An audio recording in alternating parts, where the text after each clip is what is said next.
Limite de continuidade. Bom, já defini para você o que é o limite de uma função.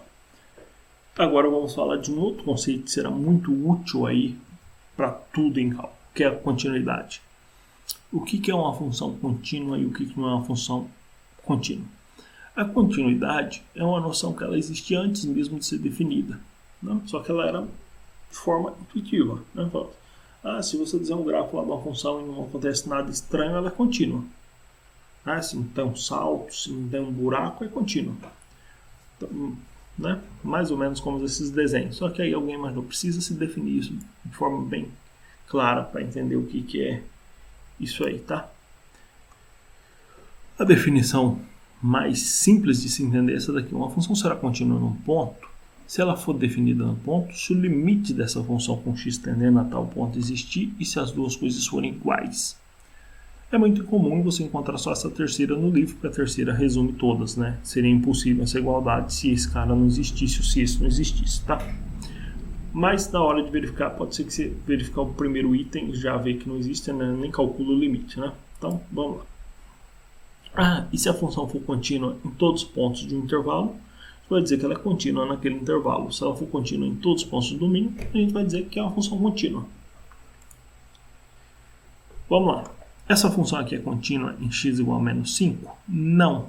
Né? Se você olhar a expressão aqui, você vê que o menos 5 não pode fazer parte do domínio, porque dá uma indeterminação aqui, 1 sobre 0. Né? E a gente vê aqui pelo gráfico, ó, que tem o gráfico não se encontra. Né? Há uma regra formal ou informal que diz assim: para dizer um gráfico uma função contínua, você não pode tirar a caneta do papel, né? Você faz um desenho contínuo. Aqui não é o caso, né? Você teria que desenhar aqui para baixo, aí você teria que tirar a caneta e vir fazer outra parte, né? Então, descontinuidade aqui. Esse tipo de descontinuidade é parecido com o do gráfico da tangente, né? Tangente, sempre que você se aproxima de um múltiplo de π sobre 2, a função vai lá para infinito, né? E aí você tem que começar a desenhar outra curva aqui. Acontece de novo, aqui você tem descontinuidade a cada múltiplo de π sobre 2. Outro exemplo de descontinuidade é a função que a gente utilizou aí na aula de cálculo. Se você tomar x igual a 1, dá um buraco na função, né? Caso o denominador se torne 0. Então, é uma descontinuidade. Aqui, ó, bem aqui. Isso é uma descontinuidade. Mesmo que a função tivesse definida, porém, aqui eu coloquei a função definida com o valor aqui embaixo. E aqui continua o buraco. Você desenhando, você viria aqui, aí você teria que parar de essa bolinha e continuar. Então é descontinuidade também. Ou assim também é descontinuidade, ou assim também é descontinuidade. Olhando matematicamente, aqui a função não está definida. Aqui. Idem, aqui a função não está definida. Aqui a função não está definida para esse valor. Aqui a função está definida e o limite existe. Aqui a função não está definida e o limite existe. Aqui a função está definida, o limite existe, mas as duas não são iguais. Aqui a função está definida e o limite não existe. Aqui a função, não sei se está definida, mas evidentemente que o limite não existe. Né? E se você voltar um pouquinho, o que a gente falava ali?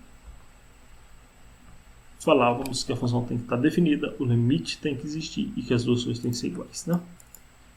Senão você tem descontinuidade no ponto em questão.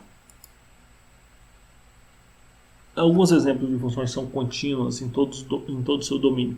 Funções constantes são contínuas. Funções polinomiais, funções exponenciais e logarítmicas são contínuas nos domínios delas. Funções trigonométricas, algumas, né? Por exemplo, seno e cosseno são contínuas. Tangente, acabei de mostrar que não. E tem mais uma gama de funções que você pode colocar aí. Né? Uma proposição legal de funções contínuas é que se você tomar duas funções contínuas em um dado ponto, a soma das duas será contínua naquele ponto, a diferença será produto e o quociente também serão. Tá? E se você fizer a composição de duas funções contínuas, você certamente também vai chegar em uma outra função contínua. Por exemplo, x² é contínua, seno de x é contínuo.